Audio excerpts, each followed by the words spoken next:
here at Garinger High School preparing a low sodium turkey chili. We've started off with a little bit of vegetable oil in the pot there with some onions. We're sauteing those onions, sweating them to get a lot of that flavor, withdraw that flavor from the onion. After that, we'll be using the same pot and using that same flavor to infuse with the turkey and add the turkey to that. It's a one pot meal really. Everything goes in there in stages. Okay. And you can you smell the onions coming off? Right? Smells good. Yep. You don't usually think of onions as being sweet. However, when you apply that heat, the caramelization starts to happen. It's really withdrawing the sweetness of that vegetable and getting all that good flavor going in there. It's not gonna have that bitterness or the bite of a raw onion. And over here we have our other team members doing some mise en place. Okay, what's mise en place, y'all? Ooh, quiz time. Everything in its place. So just getting all of the ingredients measured and ready to go. Okay, we've got two types of beans. We've got a red kidney bean, we've got a black bean, and we also put a little corn for another little pop of sweetness as well as color in the dish. Tomato paste brings a thickening agent. Okay, that's also gonna aid in flavor as well and bring it all together. We use a little, it's kind of a special part of this dish is we also incorporate poblano peppers, which is over there on the green cutting board. The poblano is not super spicy. It puts you more in the mind of a bell pepper, kind of a milder pepper. But really, I enjoy it. We pre-roasted those and then took the tops off, scraped the seeds out. Now, if you get one or two seeds, again, it's not like a habanero or a jalapeno, or if you bite into a seed, it's gonna set your mouth on fire. It's pretty mild. It's not gonna blow you away there, but brings still a lot of flavor, packs a lot of punch. You can tell that the onions are almost ready when they start to have a little shine to them. They're looking shiny. That's the flavor and the juices being drawn out. That's why they call it sweating. Sweating onions. It's drawing out all the flavor and the juices there. And if you kept going, we're not gonna keep going, we're gonna go ahead and add our turkey, but if you kept going with this cooking process, you would notice them also start to turn brown.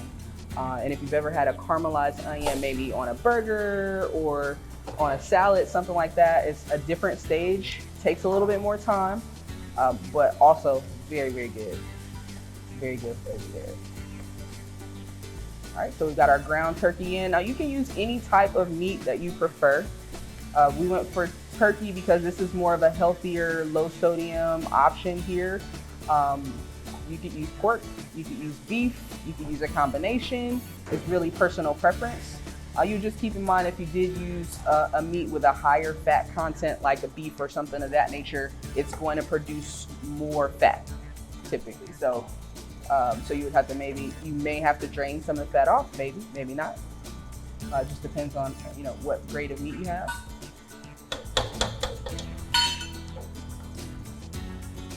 Right. And then while we're cooking that turkey, now would be a good time to get a little bit of our house seasoning and sprinkle it on there as it's cooking and browning. Okay. Now our house blend is something that we make, but you can use your favorite all-purpose seasoning, whatever that is. If it's seasoning salts or Sazon or whatever you like to use at your house, would also work just as well here.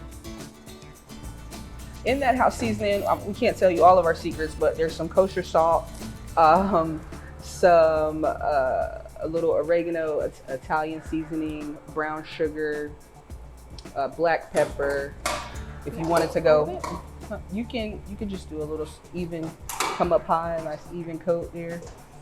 Yes, the sprinkle, yes. So some mixture of also some dry parsley. So mixture of herbs and spices. This is also, we kind of double, it can double as a barbecue rub. If you're gonna do something you wanna make it a little spicy, you can incorporate some red pepper or chili flakes. So there's ways to jazz this into different directions depending on what you're preparing. So that's the beauty of this particular seasoning there. So what's gonna be your next step after you get the meat nice and brown? What are we doing next? Next step is stirring garlic, chili powder, or put the house seasoning, and then stirring the remaining ingredients. Okay. So again, the beauty of this is it's a one pot deal, right? So you don't have to have 2 or 3 different pots. Once you get the onions going, the meat is brown. We put the garlic in after because garlic really burns very easily. So some people might say, well, why didn't you put it in with the onions? But it can burn. It's much more fragile. So we put it in after, and we cheat a little bit because we have some garlic that's already mixed. But if you want a more potent kind of garlic taste, you can go with some fresh garlic. And that would need to cook a little longer. So when your onions are like almost done, I would then add, if you're using raw garlic, I would then add it at that stage. Well, you know, but the important part of the job is the taste test. So you have to taste test it at the end. All right, so you're about there. Yeah, you're about there. You got the meat is now no more pink, right? It's all brown. You can adjust your heat, maybe taking a smidge lower now. Got our tomatoes getting ready to go in. So speaking of the seasoning, right? We're gonna add a little cumin and add a little chili powder. So will speak to the flexibility of this. Like those ingredients are not in here. So this is kind of a base seasoning, and then you can punch it up however you want to punch it up.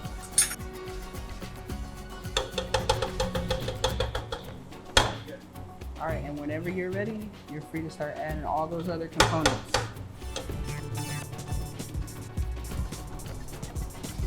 Your chili powder.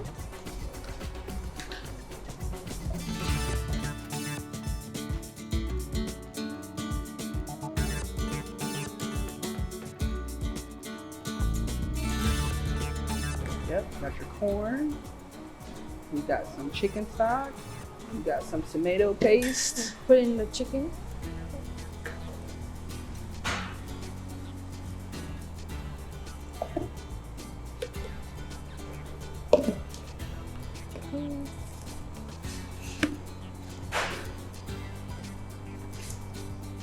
You're not gonna need all of that paste, so.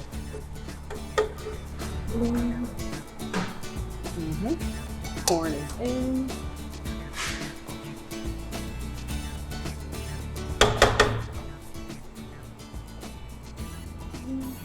Black beans are in.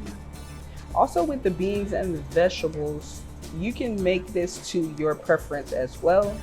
So if it's a different type of bean that you prefer, maybe you don't like black beans, you can swap that out for any kind of bean that you need. Where are we going? Leave the juice in. Yeah, nah, it's all right. We're going in. Keep the juice on those tomatoes. The beans you do want to drain and rinse, but the tomatoes you can keep the juices in those diced tomatoes. Or if you prefer a chunkier chili, you can go with just peeled tomatoes versus diced. I'll add this right now. All in. And I don't think we measured quite enough stock, so we're gonna probably need some more stock up yet. Of course, you can pour it in that same tomato cup, it won't hurt it. Just pour some in there. Going with the kidney beans. All right. That kid said pinto. But they could use pinto beans. Could use it.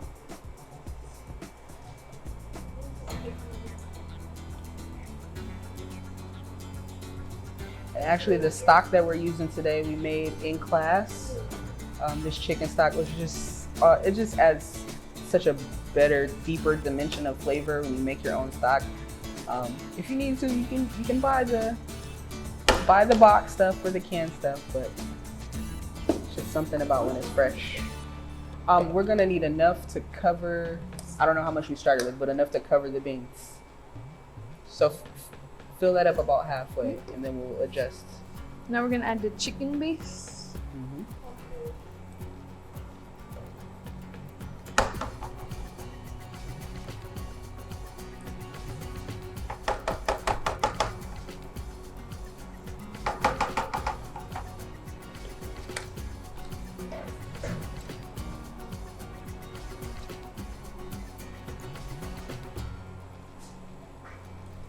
See if you, Mariella, see if there's some, you see some bay leaves over there?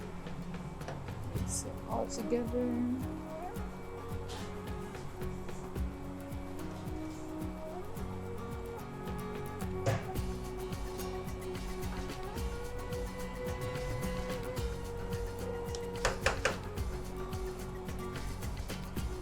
Perfect.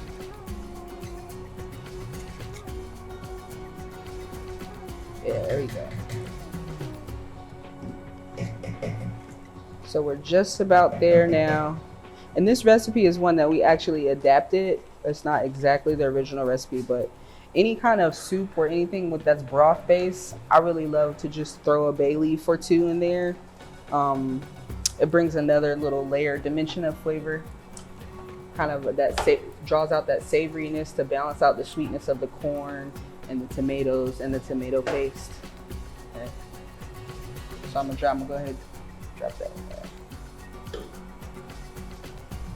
And once the tomato paste goes in, at this point now, it's just allowing the heat to bring it up to a simmer. Just let it simmer for a few minutes, about 15 to 20 minutes. If you go longer, okay, we're not using all of that. It's like half, right? Nah, not even that much probably. Let's see. We're good, because usually it's a can, right? The little short can, which I think is 6 ounces. Make sure, yeah, 6 ounces usually. So let's measure. Somebody, they on this cleanup action. They're not playing. Grab the scale already. Let's see.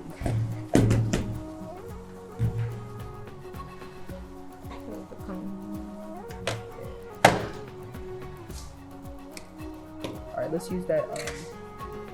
You know what? Go ahead, put your peppers in.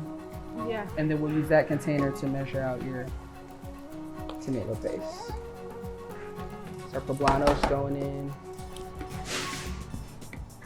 Fire roasted is great. You can also bake those in the oven and get that same kind of feel. And what that does is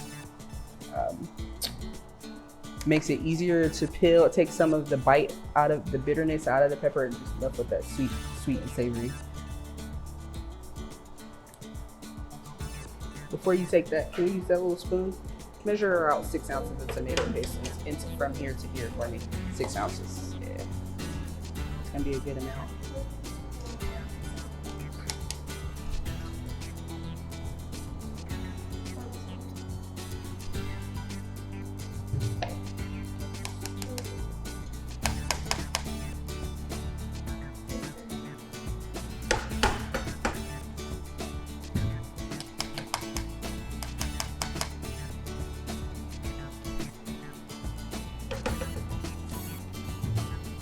We happen to have some tomato paste left over from a large can, but usually the one you buy, the little tiny baby you buy, 6 ounces is like the perfect amount for this particular recipe. Yeah.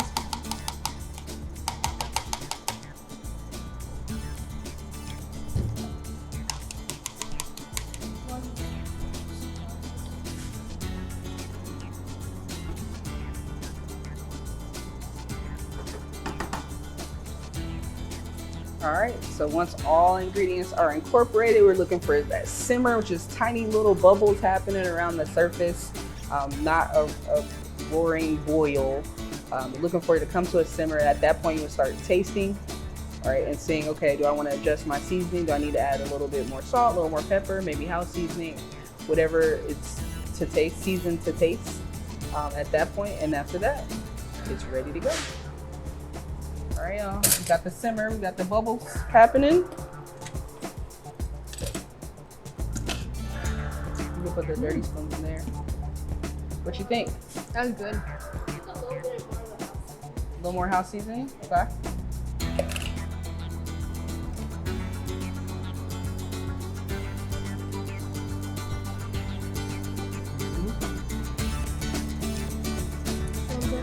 I would say it's very good. I would say maybe just a tiny, tiny, tiny little hit of salt.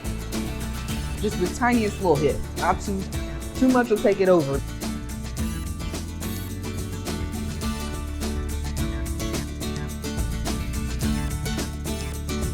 Gee, Coach. You know.